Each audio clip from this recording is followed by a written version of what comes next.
Hello everyone, welcome to ITLS Academy. Our today's lecture is G protein coupled receptor. GPCR को हम CSIR net life sciences की category के under में पढ़ेंगे। GPCR जो होता है एक सिग्नलिंग का पाथवे है। हम देखेंगे कि कैसे GPCR वर्क करता है और कैसे फंक्शन करता है, कैसे सिग्नल को एक सेल से दूसरी सेल में या कैसे भी किसी भी इंफॉर्मेशन को जीन को एक्सप्रेशन करवाता है। GPCR के बहुत सारे टाइप्स हैं, बहुत वैरायटीज़ हैं, लेकिन आज के लेक्चर में हम जो देखेंगे वो GPCR का जी प्रोटीन कपल्ड रिसेप्टर का हम ओवरव्यू देखेंगे कि कैसे जी प्रोटीन फंक्शन करता है और क्या उसका स्ट्रक्चर है। सिग्नल ट्रांसडक्शन, सबसे पहले हम देखते हैं कि GPCR जो है सिग्नल ट्रांसडक्शन के थ्रू, हमने पहले जैसे देखा कि ये सेल सिग्नलिंग में आता है, तो सबसे पहले देखेंगे कि ये सिग्नल का ट्रांसडक्शन कैसे करता है। ट्रांसडक्शन मतलब कि एक जगह से दूसरी जगह पर इंफॉर्मेशन को पहुंचाना। तो सबसे पहले हम देखेंगे कि GPCR किस तरीके से वर्क करता है और किस तरीके से ये इंफॉर्मेशन को एक सेल से दूसरी सेल में पहुँचाता है। Cell signaling is the fundamental process by which specific information is transferred from the cell surface to the cytosol and ultimately leading to the change in gene expression। मतलब कि cell signalling क्या होता है, ये हमारी बहुत ही फंडामेंटल प्रोसेस है। हमारी बॉडी में जो भी प्रोसेस होती हैं सेल सिग्नलिंग के थ्रू ही होती है। मोस्ट ऑफ दी प्रोसेस की कोई भी इंफॉर्मेशन लेकर आता है और उस इंफॉर्मेशन को आगे कन्वे किया जाता है, आगे पास किया जाता है ताकि उस इंफॉर्मेशन पे वर्क हो सके। वही यहाँ पे आपको बताया गया है कि cell signalling is the fundamental process. मतलब कि यहाँ से क्या होता है, जो भी स्पेसिफिक इन्फॉर्मेशन कोई भी लाइगेंड लेकर आया है या कोई भी इन्फॉर्मेशन जो कि एक सेल के पास में है वो सेल से दूसरी सेल में ट्रांसफ़र होती है। मतलब कि पहले सेल से दूसरी सेल में जाएगी विया साइटोसोल के थ्रू जाएगी और फाइनली वो न्यूक्लियस में पहुँचेगी। न्यूक्लियस में पहुँचने के बाद में वहाँ पे चेंजेस होंगे उसमें और फाइनली जीन का एक्सप्रेशन हो जाएगा। मतलब कि जो भी इंफॉर्मेशन वो पर्टिकुलर सिग्नल लेकर आया है उसको एक्सप्रेस कर दिया जाएगा। Cell signalling involves the transduction of some event into another event. मतलब कि कोई भी पर्टिकुलर सिग्नल जो वो लेकर आया है, कोई भी इंफॉर्मेशन को एक सेल दूसरी सेल में जो दूसरे फॉर्म में कन्वर्ट कराना चाहती है, मतलब कि जिनका एक्सप्रेशन करा देगी। तो यही यहाँ पे बताया गया है कि जो सिग्नल ट्रांसडक्शन का पाथवे है वो किसी एक इवेंट को दूसरे इवेंट में कन्वर्ट कर देता है। एक यहाँ पर डायग्राम दिखाया गया है, आप देख सकते हैं कि कैसे एक सेंडिंग सेल है जो सिग्नल को सेंड कर रही है। यहाँ से आप देख सकते हैं कि सिग्नल जा रहा है और दूसरी सेल पे एक रिसेप्टर है, वो रिसेप्टर सिग्नल को रिसीव कर रहा है। जो सबसे इम्पॉर्टेंट चीज़ होती है किसी भी सिग्नल को रिसीव करने के लिए वो होती है उसका रिसेप्टर। मतलब कि जो सिग्नल लेकर आ रहा है वो अगर रिसेप्टर उसके लिए कंपैटिबल है, अगर वो उसको एक्सेप्ट कर सकता है तभी जाएगा। कोई भी सिग्नल आके किसी भी सेल को सिग्नल नहीं दे सकती। मतलब कि एक पर्टिकुलर सिग्नल ही ट्रांसड्यूस किया जाएगा एक सेल से दूसरी सेल में। यहाँ पर आप देखिए एक ये दूसरी जो सेल है यहाँ पे रिसेप्टर नहीं है इसके पास में, तो सिग्नल जो आ रहा है वो सिर्फ इससे यहाँ पर जा रहा है, इससे यहाँ पर नहीं जा रहा है।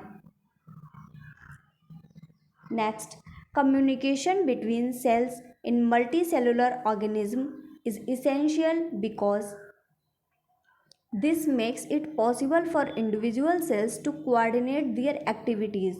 जो सेल्स होती हैं हमारी बॉडी का या जो भी एनिमल्स हैं उनमें जो भी फंक्शन चलते हैं वो इसी कोऑर्डिनेशन से चलते हैं। जो सिग्नलिंग का कोऑर्डिनेशन होता है उसी के थ्रू सारी प्रोसेसेस कैरी आउट की जाती हैं इंडिविजुअल सेल्स में।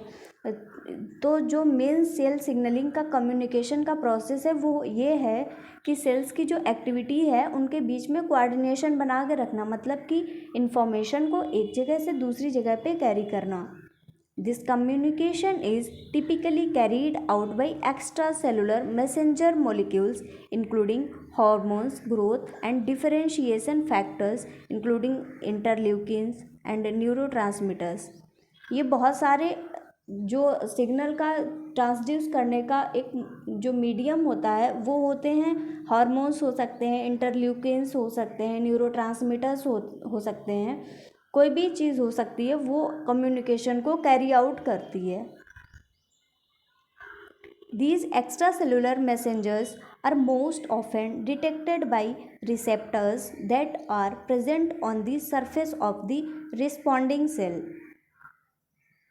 कहने का मतलब ये है कि जो भी मैसेजेस आते हैं, जो रिस्पॉन्स आ रहा है, वो एक पर्टिकुलर रिसेप्टर के थ्रू रिसीव किया जाएगा और उसी से वो आगे की तरफ कन्वे किया जाएगा।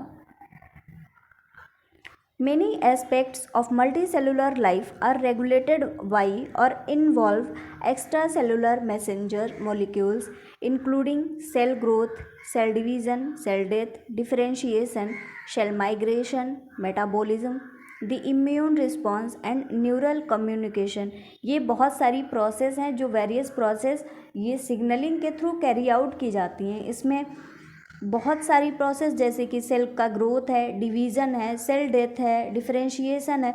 हम देखते हैं जैसे कि सेल के ग्रोथ करने के लिए G1 G2 और जो फेजेस होती है G1 G2S, उसमें भी बहुत ही सिग्नलिंग मॉलिक्यूल्स अपना अपना काम कर रहे होते हैं जिसके थ्रू सेल ग्रोथ करती है। वही प्रोसेस होता है सेल डिवीज़न में, सेल डिवाइड करती है। तो इन्हीं फेजेस में जो CDKs होते हैं, वेरियस टाइप ऑफ जो साइक्लिन डिपेंडेंट काइनेजेस होते हैं, वो सेल के डिवीज़न में हेल्प करते हैं।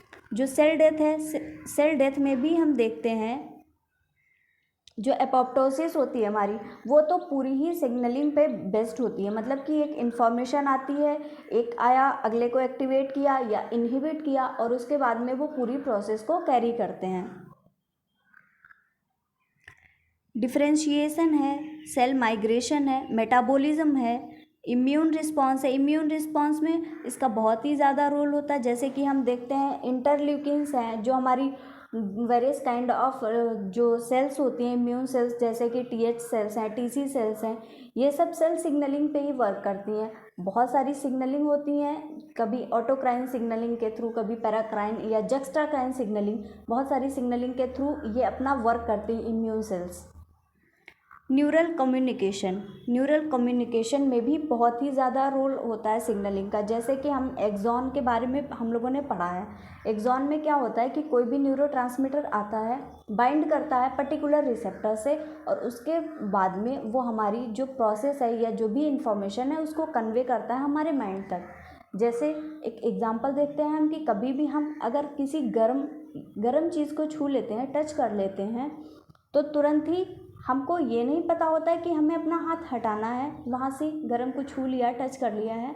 लेकिन ये क्या होता है, जब भी जैसे ही हमारा हाथ या कुछ भी टच होता है उसके बाद में सिग्नलिंग होती है, तुरंत ही एक्सॉन के पास में इंफॉर्मेशन होते हुए हमारे माइंड के ब्रेन के पास में पहुँचती है और फिर ब्रेन उसको अगली सिग्नलिंग से उसको इंस्ट्रक्ट करता है कि आप वहाँ से हाथ को हटाइए, या जो आपका रिफ्लेक्स एक्शन हो रहा है इसी के थ्रू हो रहा है, सिग्नलिंग के थ्रू ही हो रहा है।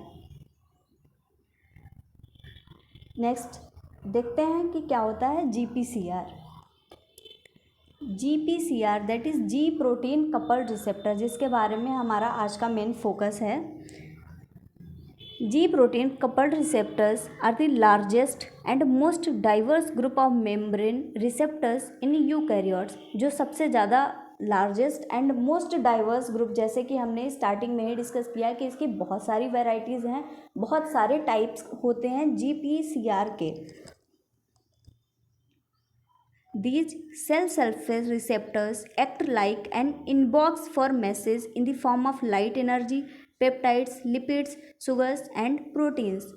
बहुत सारे वेरियस मॉलिक्यूल्स हो सकते हैं सिग्नलिंग में, कोई भी वर्क कर सकता है। ये लाइट हो सकता है, जैसे कि हमारा विज़न सिस्टम है जो हम आँखों से देखते हैं, लाइट का, डार्क का, ये जो विज़न सिस्टम है ये भी सिग्नलिंग पे ही बेस्ड है। और ये सिग्नलिंग का जो विज़न सिस्टम का पाथवे है ये आता भी GPCR के ही अंडर है।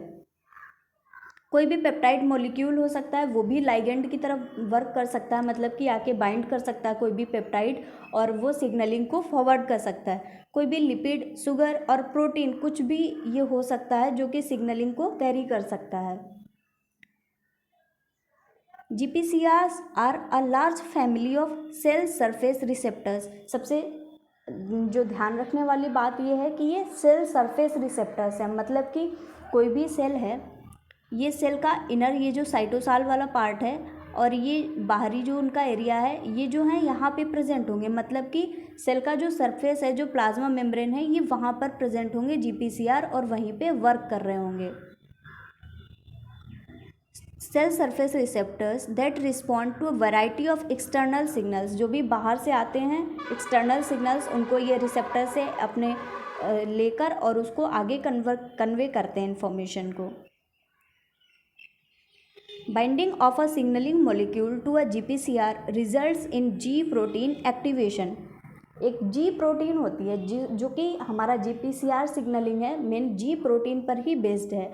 तो GPR सिग्नलिंग का एक माध्यम ही होता है G प्रोटीन की। जब भी कोई आकर लाइगेंड बाइंड करेगा तो उसके बाद में जो GPCR होता है वो G प्रोटीन को एक्टिवेट कर देता है। GPCR की सिग्नलिंग जैसा कि हम जानते हैं कि G प्रोटीन पर ही बेस्ड है, जैसा कि इसका नाम ही है G प्रोटीन कपल्ड रिसेप्टर। तो GPCR एक्टिवेट करेगा G प्रोटीन को, which in turn triggers the production of any number of second messengers. जो सेकेंड मैसेंजर्स होते हैं उनका प्रोडक्शन करता है G प्रोटीन एक्टिवेट होने के बाद में, और सेकेंडरी मैसेंजर्स के थ्रू ही हमारा सिग्नल आगे कन्वे होता है। सेकेंडरी मैसेंजर्स जो होते हैं, कोई भी इंफॉर्मेशन को एक जगह से दूसरी जगह से पहुंचाने में ये बहुत ही हेल्पफुल होते हैं। प्राइमरी मैसेंजर्स वो होते हैं जो कि डायरेक्ट वर्क करते हैं, मतलब कि लाइगेंड आया और उसने अटैच हुआ कोई भी रिसेप्टर से और उसने सिग्नलिंग की, वो हो गया प्राइमरी मैसेंजर। लेकिन जो वो अटैच होने के बाद में उसकी मेन इन्फॉर्मेशन को जो आगे लेकर गया, जिसने न्यूक्लियस तक पहुंचाया, उसको हम बोलते हैं सेकेंडरी मैसेंजर्स।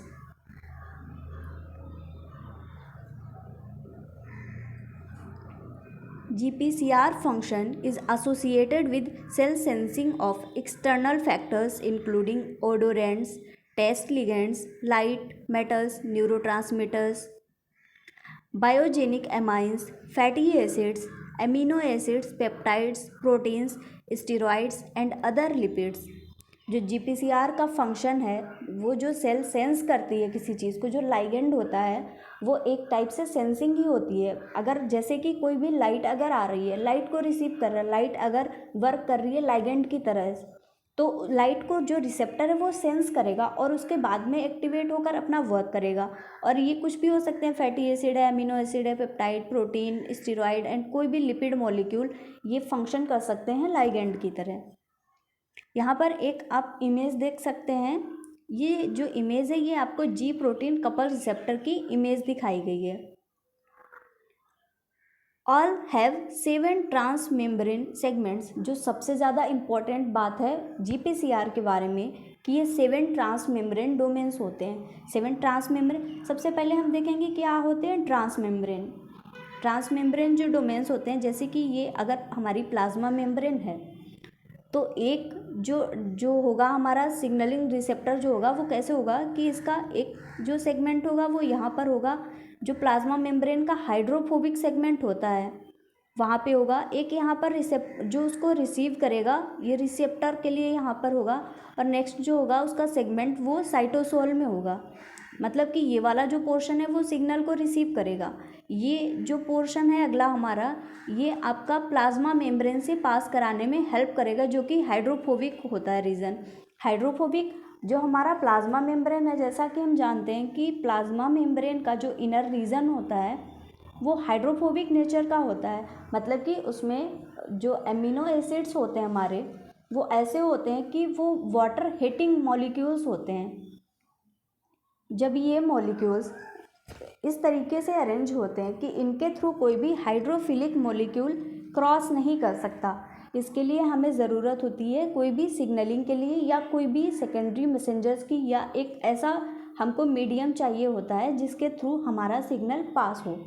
तो वही हमारा जो GPCR हो या कोई दूसरा जो ट्रांस मेम्ब्रेन रिसेप्टर्स होते हैं, तो वो ट्रांस मतलब कि मेम्ब्रेन को क्रॉस कर रहे होते हैं। एक पार्ट उनका साइटोसोल में होगा, एक बाहर होगा जो कि रिसीव कर रहा होगा सिग्नल को, और एक जो बीच में होगा मेम्ब्रेन के बीच में, डबल लेयर के बीच में, वो होगा हमारा हाइड्रोफोबिक सेगमेंट।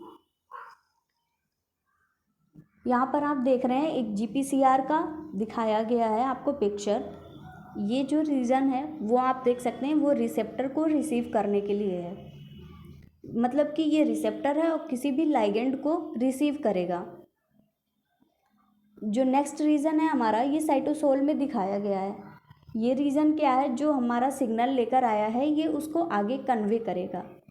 जो मेन पार्ट हमारा ये वाला है, ये हमारा है ट्रांस मेम्ब्रेन सेगमेंट, मतलब कि ये प्लाज्मा मेम्ब्रेन की डबल लेयर है और डबल लेयर के बीच में ये प्रेजेंट है, तो ये हमारा ट्रांस मेम्ब्रेन सेगमेंट होता है।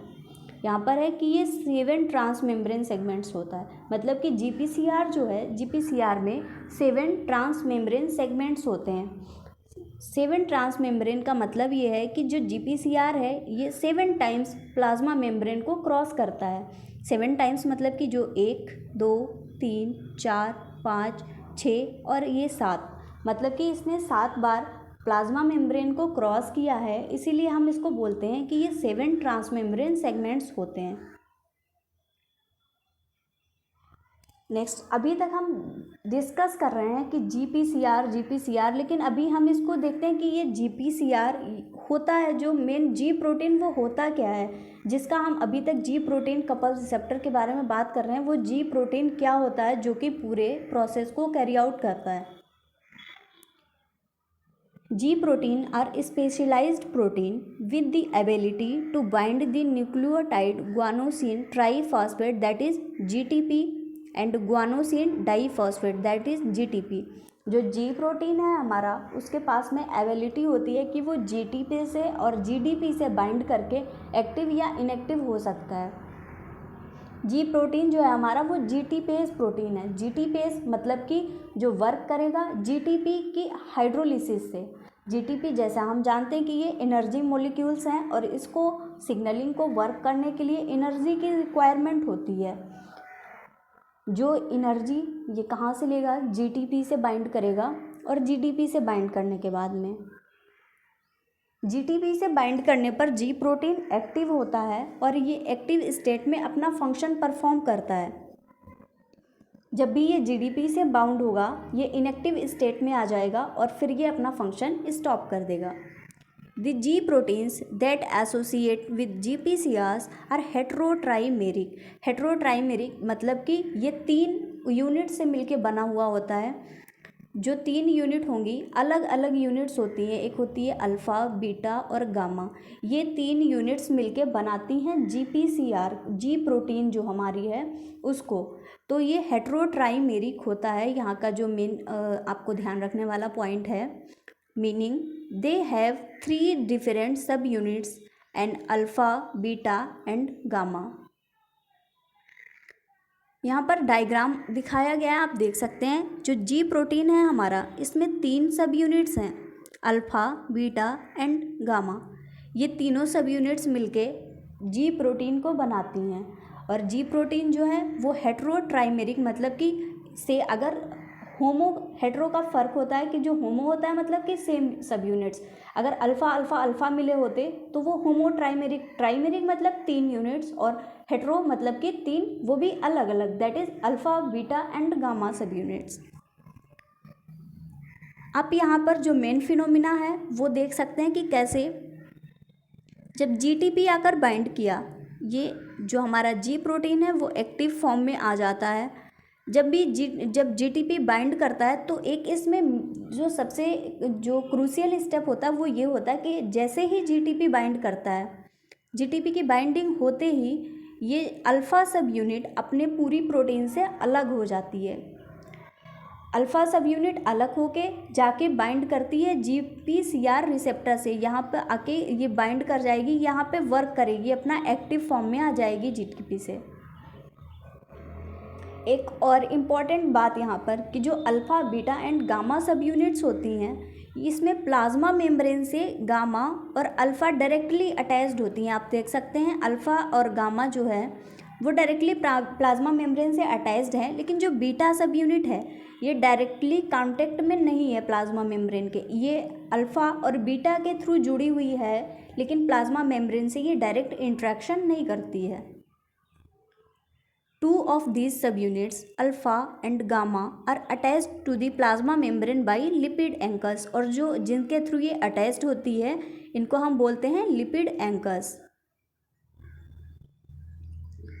अब देखते हैं activation of G protein. G protein का एक्टिवेशन कैसे हो रहा है यहाँ पे। G proteins transition between two discrete conformations with district signalling functions depending on which nucleotide is bound. मतलब कि अभी हमने जैसे कि बात किया, इनका जो ट्रांजिशन है जीटीपी से जीडीपी में जाने का, ये डिपेंड करेगा कि ये एक्टिव है या इनएक्टिव है इस पे, कि ये जीटीपी से बाउंड है या जीडीपी से।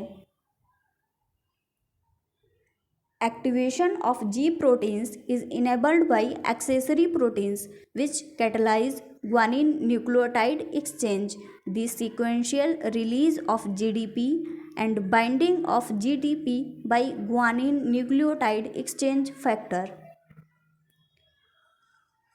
अभी तक हम ये देख रहे हैं कि जो एक्टिवेशन होता है वो जीटीपी से बाइंड करने पर, और जो इनएक्टिवेशन होता है वो जीडीपी से बाउंड करने पे होता है। लेकिन अब ये प्रोसेस जो हो रही है उसको कैरी कौन करता है, वो किसके थ्रू हो रही है, परफॉर्म कौन कर रहा है उसको।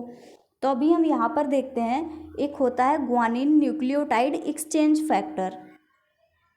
इस फैक्टर का मेन वर्क होता है कि ये जो बाउंड जीडीपी होता है उससे, जो भी जी प्रोटीन से हमारा जीडीपी बाउंड है इनएक्टिव स्टेट में, ये उसको जीडीपी को कन्वर्ट करता है जीटीपी में।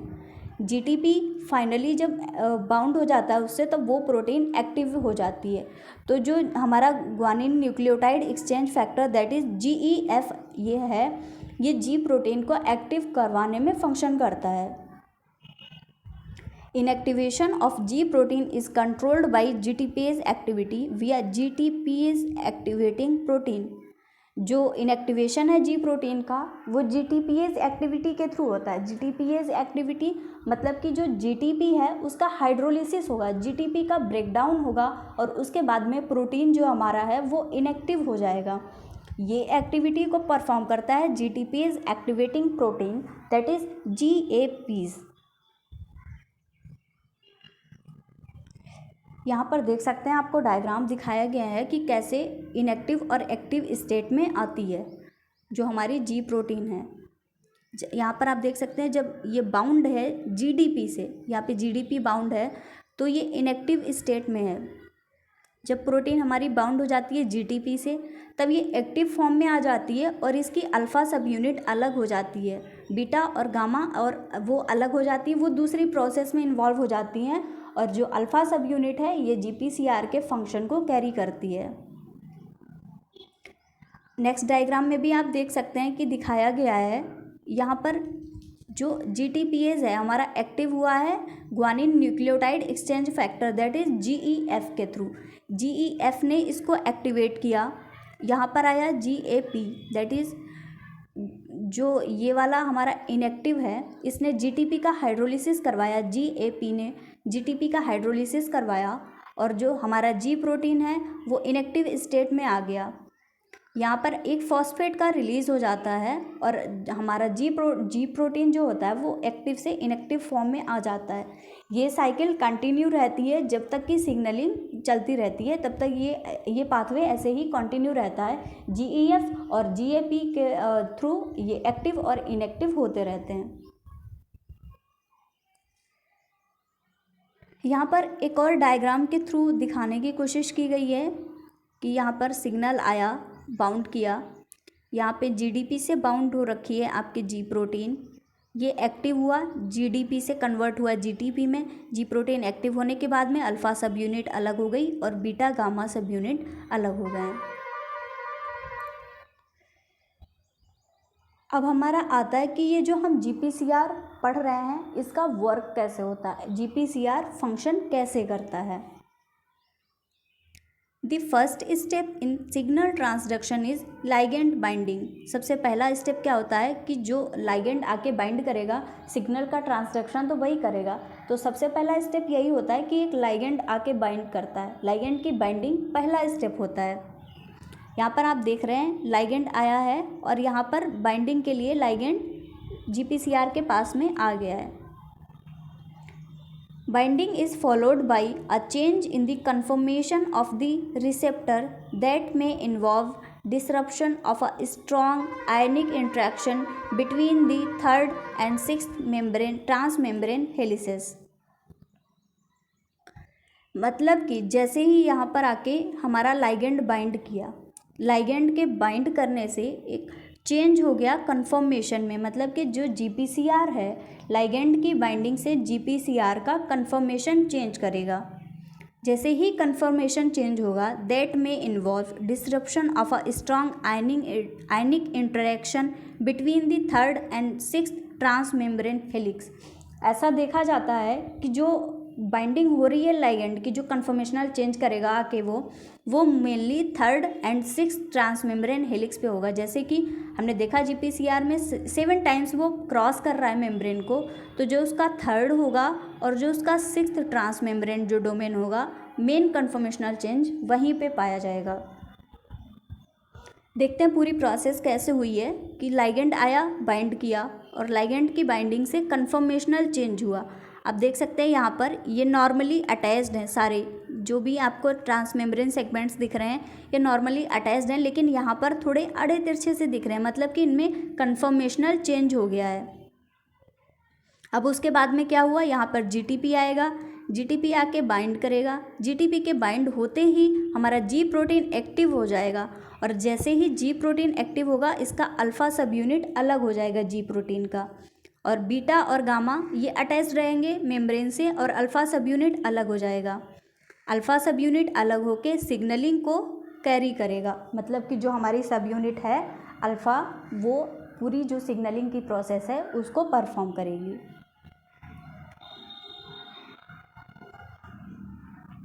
जो हमने अभी डायग्राम में देखा है, यहाँ पर उसी का एक्सप्लेनेशन है कि कैसे भी फंक्शन हो रहा है।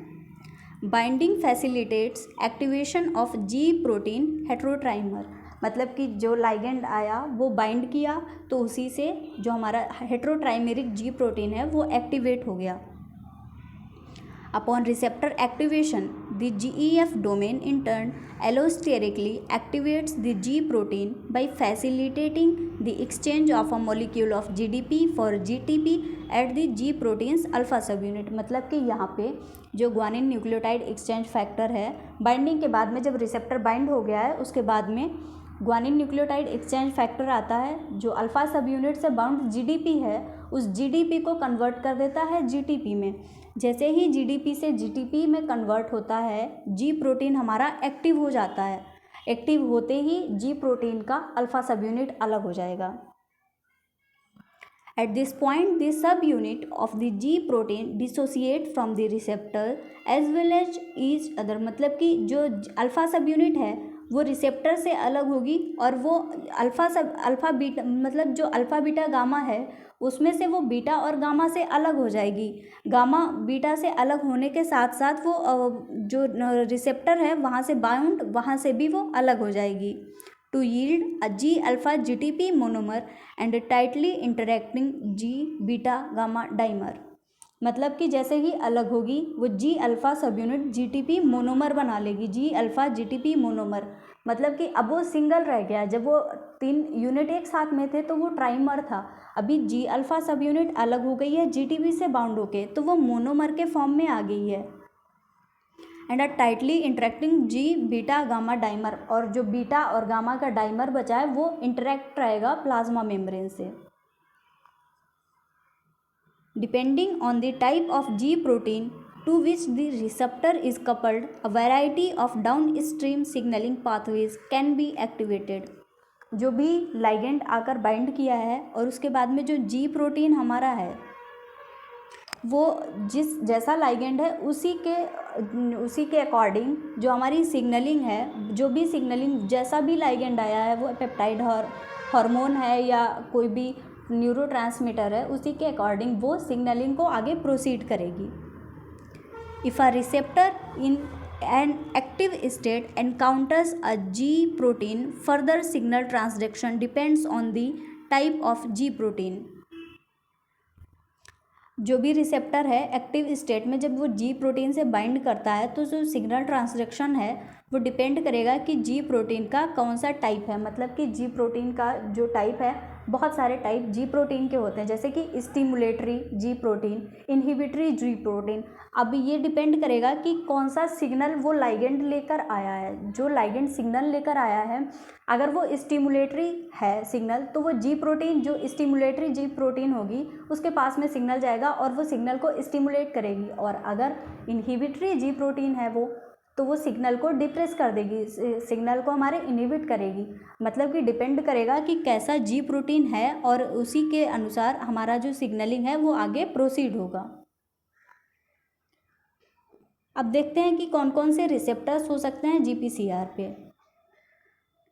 ये रिसेप्टर हो सकते हैं neurotransmitters, peptide hormones, immune cells, smell, vision. ये कोई भी रिसेप्टर आकर बाइंड कर सकता है जीपीसीआर के सिग्नलिंग के लिए। और ये जब बाइंड करेगा न्यूरोट्रांसमीटर या पेप्टाइड हार्मोन, ये अपने जैसा सिग्नल आएगा वैसा ही यहाँ पर जो हमारा सिग्नलिंग पाथवे है वो आगे कैरी आउट होगा। अभी जो हम ये रिसेप्टर्स हमने बात किया, इन रिसेप्टर्स के कुछ एग्जाम्पल देखते हैं। हार्मोन्स में हो सकता है corticotropin releasing hormone, FSH that is follicle stimulating hormone, LH that is luteinizing hormone, ACTH that is adrenocorticotropin hormone, catecholamines, glucagon, dopamine, histamine. ये कुछ एग्जाम्पल्स हैं हार्मोन्स के जो कि आके बाइंड कर सकते हैं और वर्क कर सकते हैं एज अ लाइगेंड। कुछ टाइप्स होते हैं जीपीसीआर सिग्नलिंग के, जैसा कि हमने सबसे पहले स्टार्टिंग में ही बात किया था कि बहुत सारी वैरायटीज़ हैं जीपीसीआर के सिग्नलिंग में। इस पर्टिकुलर वीडियो में हमने सिर्फ डिस्कस किया है कि कैसे फंक्शन करता है जीपीसीआर और उसका फंक्शनिंग का मोड क्या है।